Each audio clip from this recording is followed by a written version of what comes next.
I'm Mark Oppenheimer, and this is The Syllabus, a new podcast about campus politics. Once a week, I'll be talking with somebody who I hope can shed a little insight on what students and faculty are arguing about at colleges and universities. Whether they're talking about the Middle East, or affirmative action, or Title IX, or mental health, these are important issues that students care about. Or maybe we just think they care about them, or think that they should care about them. This week, I'm delighted to welcome Conor Friedersdorf, a staff writer for The Atlantic. On October 14th, a week after Hamas's attacks in southern Israel, Conor wrote an article entitled Students for Pogroms in Israel. And the subhead was, quote, "By excusing murder and kidnapping, activist groups have already changed campus politics in America," unquote. I was intrigued, and I invited Conor to talk with me about how exactly he thinks campus politics have changed. The interview was conducted on October 19th, so it has not kept up with current events, but I think it's worth listening to anyway. Here's our conversation. Conor, you wrote last weekend, campus politics in America irrevocably changed this week when student groups that championed the noble goal of justice for Palestinians endorsed the evil means of war crimes in pursuit of it. What did you mean campus politics in America irrevocably changed? It changed in a few ways. One is just that the Israel-Palestine conflict divides college campuses and divides the left more than most issues do. It's unlike a presidential campaign where, of course, there are students who voted for Donald Trump. There are a few faculty members out there who voted for Donald Trump. But, more or less the consensus position on college campuses is that Donald Trump was a bad candidate. The Israel-Palestine issue really just divides a lot of campuses down the middle. There's a big activist presence that is, of course, pro-Palestine. And at the same time, you look at opinion polls just in the last few days that seem to suggest that most people on American college campuses think that Hamas was responsible for these latest atrocities and not Israel. Right off the bat, you just have a political divide that is unusual on a college campus. And unusually emotional. This particular atrocity is particularly difficult for college presidents, I would say, to deal with, because for years they've put out statements on, this and that political issue, often policing even what are called in academia microaggressions, with the idea that no student should feel unsafe on campus. After Hamas attacks Israel, you have a lot of students who feel awful about that, some of whom have family members in the region, in Israel itself, some of them in Gaza itself. And then you have these Students for Palestine organizations putting out statements that basically say, look, we stand in solidarity with the colonized people who are rising up against their oppressors. And this made a lot of Jewish students who sympathize with Israel feel anxiety, feel unsafe on campus in a way that I think is perfectly understandable to most people. And yet to censor the students who were making statements in favor of Palestine would go against, freedom of speech and the core ability to talk about this fraught subject in academia.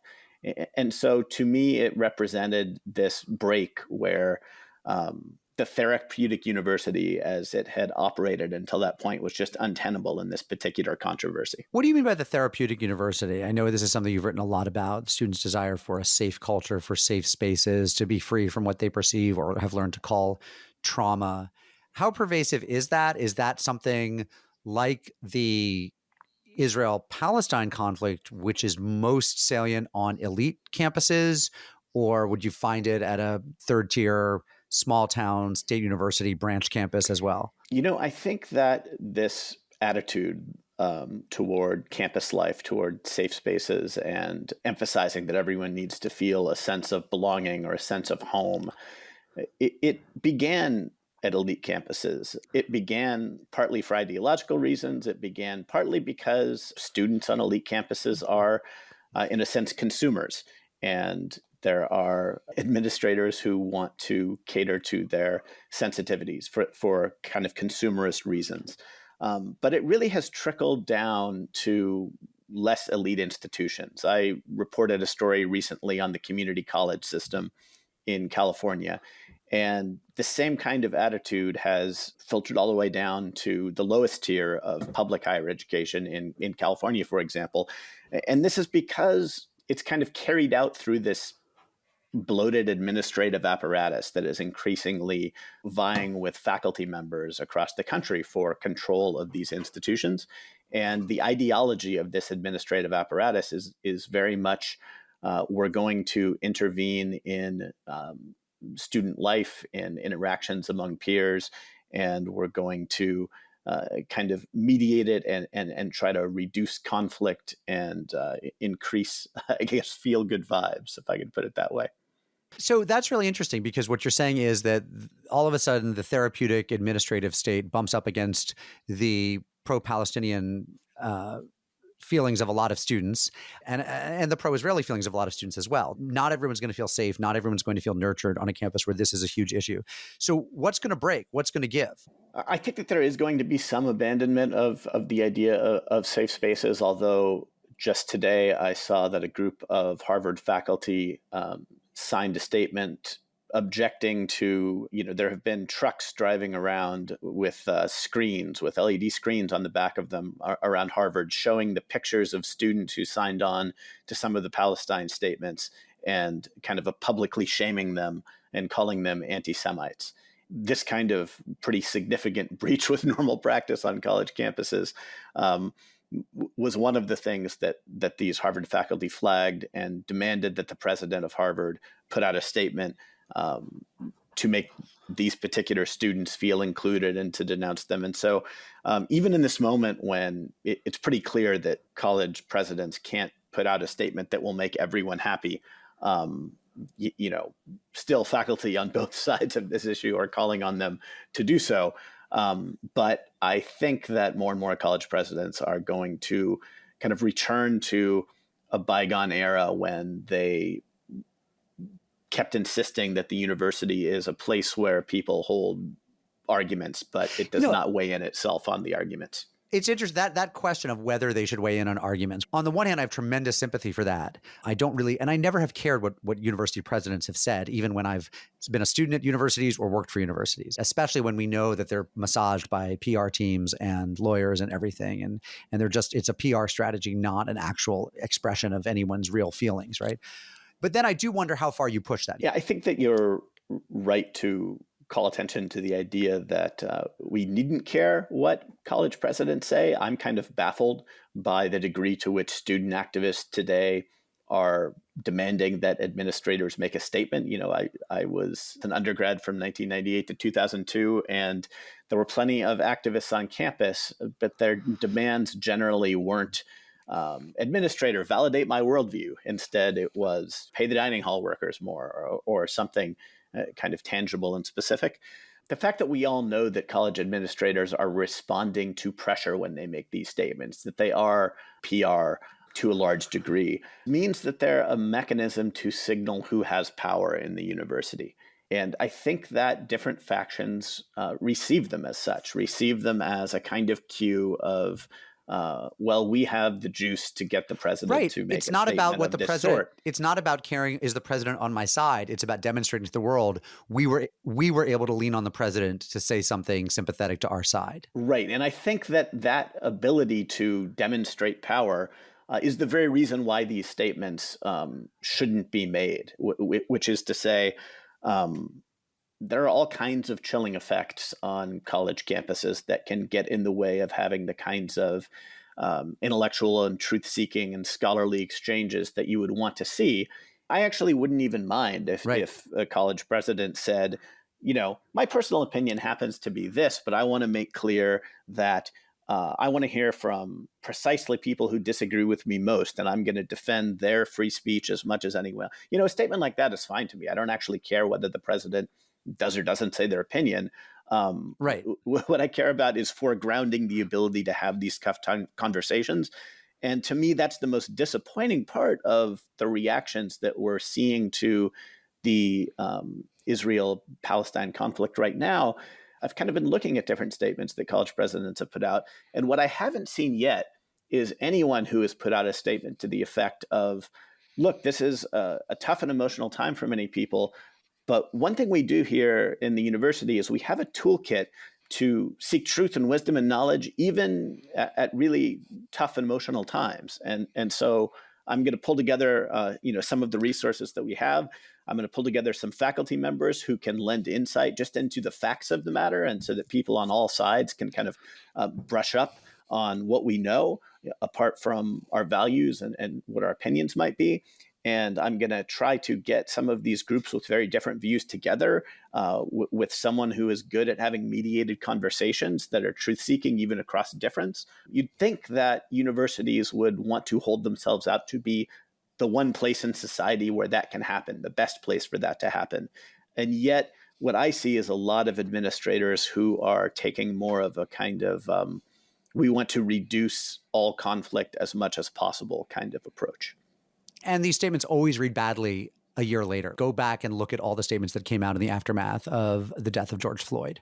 And they read, so they're filled with cliches. They're filled with promises that went unfulfilled.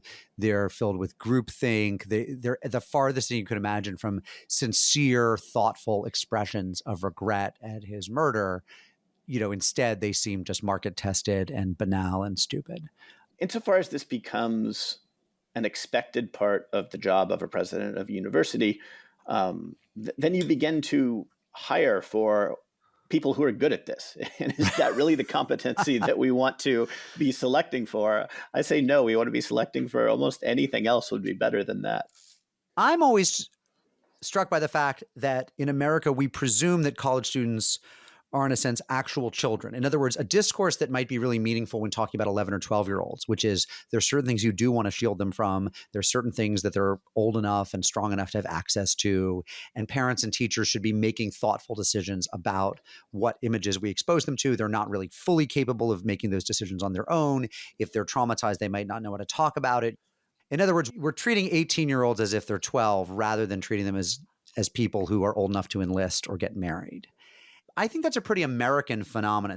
I think to a degree that's correct. I remember living as an undergraduate in Seville, Spain, and going back in my early 20s. And both times I was living around a lot of students who just lived in apartments together in the city. And of course, they're American college students, you do that too. But I think the living on campus model of life is a bit more prevalent in the US, especially at elite institutions that are relatively influential in the sector.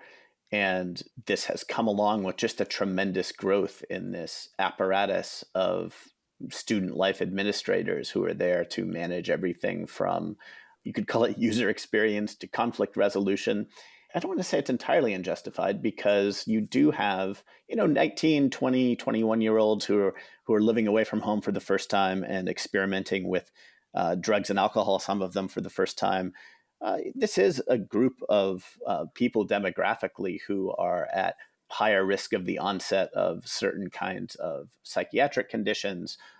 There's certainly a greater risk, in the first years you begin drinking, of getting alcohol poisoning or of overdosing on drugs. And there is an increased suicide risk around this age as well, as opposed to like older adults.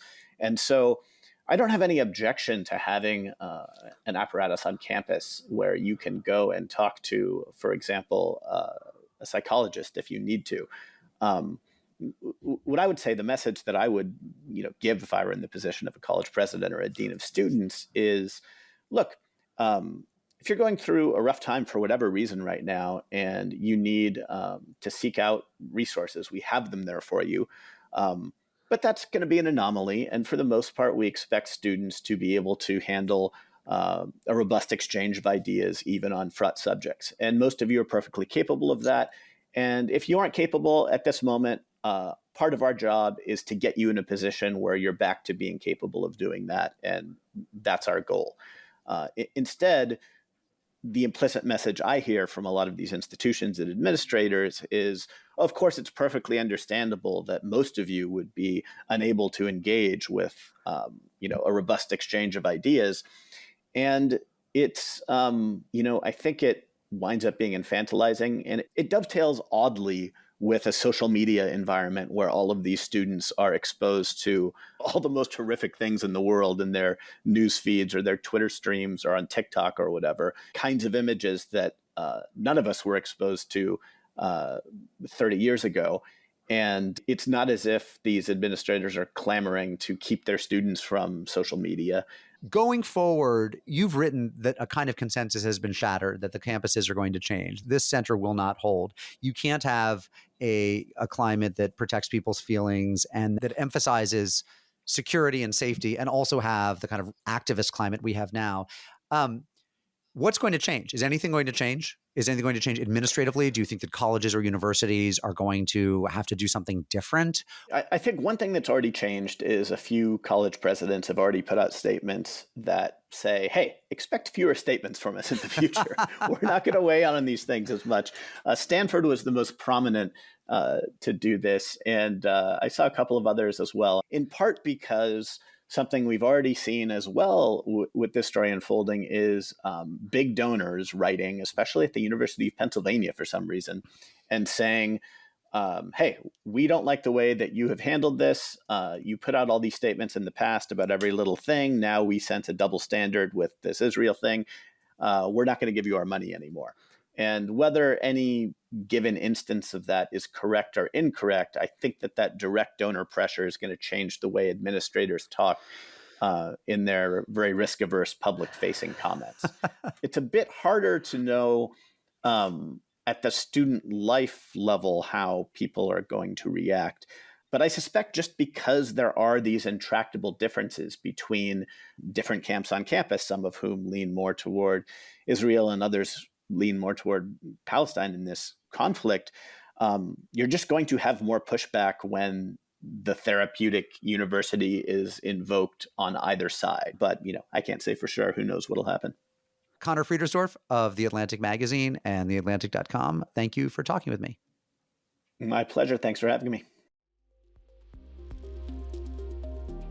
Thank you for listening to The Syllabus. The Syllabus is a production of American Jewish University and InsideHigherEd.com. The show is editorially independent, and all comments or complaints or suggestions for future episodes, especially suggestions for future episodes, should be sent to me at mark.oppenheimer@aju.edu.